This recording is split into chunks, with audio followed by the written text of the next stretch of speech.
Welcome students, आपका मेरे channel science classes by doctor Kumkum Saxena में बहुत बहुत स्वागत है। और बच्चों, हम इस समय 9th क्लास के चैप्टर पे चल रहे हैं। जो चैप्टर हमारा 2 है, क्या हमारे आसपास के पदार्थ शुद्ध हैं। इसमें मैंने आपको तत्व मिश्रण, यौगिक, समांगी मिश्रण, विषमांगी मिश्रण और कोलाइडल आदि के बारे में पिछले चैप्टर्स में बता रखा है। आज मैं भौतिक और रासायनिक परिवर्तन भी मैंने आपको बताए हैं। भौतिक परिवर्तन मैंने आपको बताया था कि भौतिक परिवर्तन क्या होते हैं। भौतिक परिवर्तन वो परिवर्तन है जिसमें कोई नया पदार्थ नहीं बनता है और किसी भी रासायनिक उसकी अभिक्रिया नहीं होती और उसकी रासायनिक संरचना में कोई भी परिवर्तन पदार्थ के नहीं होता है। परिवर्तन का कारण हटाने पे पदार्थ पुनः अवस्था में वापस आ जाता है। ये एक अस्थायी परिवर्तन होता है, रिवर्सिबल होता है कि यानी दोनों तरफ लौट सकता है। जैसे हमने जल से बर्फ बनाया, बर्फ से अब दोबारा जल बना लेंगे। ये क्या होता है? भौतिक परिवर्तन। और रासायनिक परिवर्तन मैंने आपको बताए थे कि रासायनिक परिवर्तन वो परिवर्तन है जिसमें कि कोई नया पदार्थ बन जाता है, कोई रासायनिक अभिक्रिया होती है और जब दो पदार्थ मिलाए जाते हैं तो नया पदार्थ जो बनेगा उसके गुण और उसकी संरचना पुराने पदार्थों से बिल्कुल सेपरेट होगी। ऐसे परिवर्तनों को हमने रासायनिक परिवर्तन कहा था। उनको किसी भी तरीके से हम पुनर्वस्था में नहीं लौट सकते हैं और जो पदार्थ नया बन गया वो नया ही होगा। उसके गुण व धर्म पुराने पदार्थ से बिल्कुल सेपरेट होंगे। तो यही आज मैं आपको बताने जा रही हूँ कि हमारे चारों ओर जो पदार्थ हैं या परिवर्तन हुए भौतिक या रासायनिक, उन्हें आप चाट के समझेंगे तो आपको समझ में आ जाएगा भौतिक परिवर्तन क्या है, रासायनिक परिवर्तन क्या है। ये निम्न उदाहरण दिए हैं, इसमें से अब आपको बताना है कि मैं आपको बताऊंगी, आप समझेंगे कि कौन सा भौतिक है कौन सा रासायनिक परिवर्तन है। जैसे लोह धातु का पिघलना। अगर लोह धातु पिघलेगी तो क्या होगा? वो लोहा ही रहेगा, वो कोई सोना नहीं बन जाएगा, चांदी नहीं बनेगा, कोई नया पदार्थ नहीं बनेगा। तो ऐसा परिवर्तन कराएगा आपका भौतिक परिवर्तन। इसको हम क्या बोलेंगे? ये हमारा होगा भौतिक परिवर्तन। ठीक है, तो आप समझ लीजिए बिल्कुल कि किसी चीज का पिघलना या कागज के टुकड़े कर देना, ये सब भौतिक परिवर्तन है। लोहे में जंग लगना, लोहे धातु का पिघलना, लोहे में जंग लगने में अंतर है। जब लोहे में जंग लगेगी तो क्या होगा कि आयरन ऑक्साइड बन जाएगा। लोहा जो है वायुमंडल की ऑक्सीजन से रासायनिक अभिक्रिया करके आयरन ऑक्साइड बनाता है जो जंग का कारण बनता है। तो वो हम उसको दोबारा से नहीं बदल सकते हैं। तो ये हमारा हो जाएगा रासायनिक परिवर्तन, क्योंकि इसमें आयरन ऑक्साइड एक नया पदार्थ बन गया।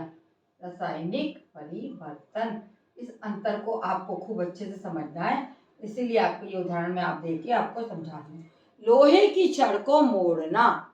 लोहे की छड़ को मोड़ के 2 टुकड़े कर दो, 4 मोड़ दो, तोड़ दो, 2 टुकड़े कर दो, 4 टुकड़े कर दो, लेकिन वो क्या रहेगा? वो लोहा बन जाएगा, वो तांबा नहीं बनेगा, वो चांदी नहीं बनेगा, कोई नया पदार्थ नहीं बन रहा है इसमें। तो ये हमारा हो जाएगा भौतिक परिवर्तन। इस अंतर को आपको खूब अच्छे से समझ लेना है, तभी आप आंसर दे पाएंगे। भौतिक परिवर्तन। और पेड़ों को काटना। पेड़ों को काटने में भी क्या है? माली गया, उसने कुल्हाड़ी से पेड़ काट के डाल दिए, फावड़े से पेड़ काट के डाल दिए, तो कोई नई चीज तो बनी नहीं है। वो जो पेड़ ऊपर लगा हुआ था वो नीचे जमीन में आ गया। तो ये भी हमारा क्या होगा? भौतिक परिवर्तन। इसको क्या बोलेंगे हम? भौतिक परिवर्तन। इस अंतर को आपको खूब अच्छे से समझ लेना है। जब कोई नया पदार्थ नहीं बनता है तो भौतिक परिवर्तन होता है। मक्खन का एक बर्तन में पिघलाना। अगर कोई बात नहीं, हमने मक्खन एक कटोरे में या किसी भी चीज़ में लेके फ्राई पैन में उसको पिघला दिया तो वो कोई नई चीज़ बन गई? वो शहद थोड़ी ना बन गया, वो तो मक्खन का मक्खन ही रहेगा। तो ऐसा परिवर्तन जिसमें नया पदार्थ नहीं बना, तो ये कौन सा होगा? भौतिक परिवर्तन। क्योंकि पिघले हुए मक्खन को हम फिर से फ्रिज में रख देंगे तो वो जम जाएगा। ये कहलाएगा तुम्हारा भौतिक परिवर्तन। ठीक है, इस अंतर को खूब अच्छे से आप लोग समझ लीजिए बच्चों। अब आया अलमारी में जंग लगना। ये वही बात होगी जैसे लोहे में जंग लगना। अलमारी में जंग लगेगी तो नई चीज़ बन गई, वहाँ पर भी आयरन ऑक्साइड बन जाता है। वायुमंडल की ऑक्सीजन को लेकर जो है, उस जो आयरन की अलमारी होती है वो आयरन ऑक्साइड बना देती है। तो ये हमारा कहलाता है आपका रासायनिक परिवर्तन, नई चीज बन गई है, ये हो गया रासायनिक परिवर्तन।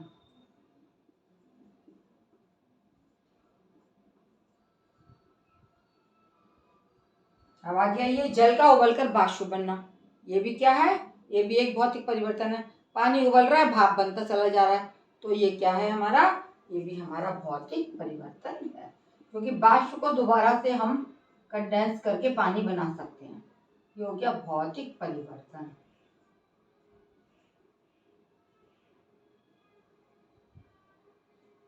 आगे आइए विद्युत तरंग का जल में प्रवाहित होना। यदि हम एक उसमें जल ले लेंगे, जल काय का बना होता है, एच लोह धातु जल होता है हमारा H2O, ये दो गैसों से बनता है, हाइड्रोजन और ऑक्सीजन, दो गैसों का बना होता है प्लस ऑक्सीजन। इसमें आप देख रहे हैं कि ऑक्सीजन जो है वो एक भाग है और हाइड्रोजन जो है वो दो भाग है। जब इसमें हम विद्युत धारा प्रवाहित करेंगे तो ये जल जो पीने में मीठा है, इसमें कोई भी गैस ऐसे नहीं है, तो इसको जब रासायनिक क्रिया के द्वारा रासायनिक वो करेंगे तो रासायनिक परिवर्तन होगा इसमें, और जल दोबारा से हाइड्रोजन और ऑक्सीजन में टूट जाएगा, गैसों में टूट जाएगा। तो ये हमारा कहलाएगा तुम्हारा कि ये हाइड्रोजन में बदल गया और ये ऑक्सीजन में बदल गया, तो इसको मैं बोलूंगी रासायनिक परिवर्तन। विद्युत तरंग का जल में प्रवाहित होना रासायनिक परिवर्तन हो गया, और दो गैसें नई बन गई जो पानी से, जिनके गुण जो हैं और रंग रूप अलग होगा, रासायनिक परिवर्तन। खूब अच्छे से आप समझ लीजिए इसको, रासायनिक परिवर्तन क्या है और भौतिक परिवर्तन क्या है। फलों से सलाद बनाना, सब्जी काटना, फलों से सलाद बनाना, तो सलाद बनाएंगे तो फल तो फल ही रहेंगे ना, अमरूद काटा हमने, सेब काटा हमने, केला काटा, तो फल वही रहेंगे, केवल उनके रूप बदल जाएंगे, तो ये होगा तुम्हारा भौतिक परिवर्तन।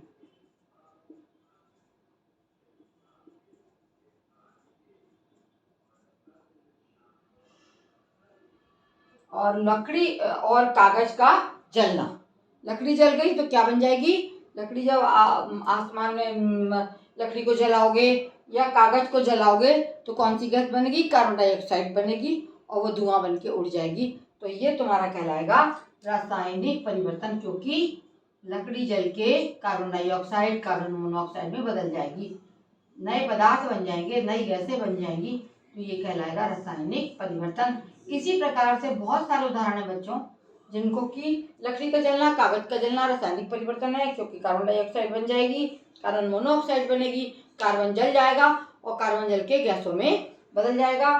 तो इस तरह से बच्चों ये मेरी कक्षाएं जो बिल्कुल निःशुल्क हैं, इनको आप अवश्य अटेंड करिए, शेयर करिए और मुझे सब्सक्राइब करना मत भूलिए। यदि आपने सब्सक्राइब कर दिया है तो मेरे लेक्चर मिलते रहेंगे, और नहीं किया है तो दुआ आप कर दीजिए, और दोबारा आपको सब्सक्राइब नहीं करना है, आप शेयर करिए, आप कमेंट करिए और मेरी कक्षा को लाइक करें।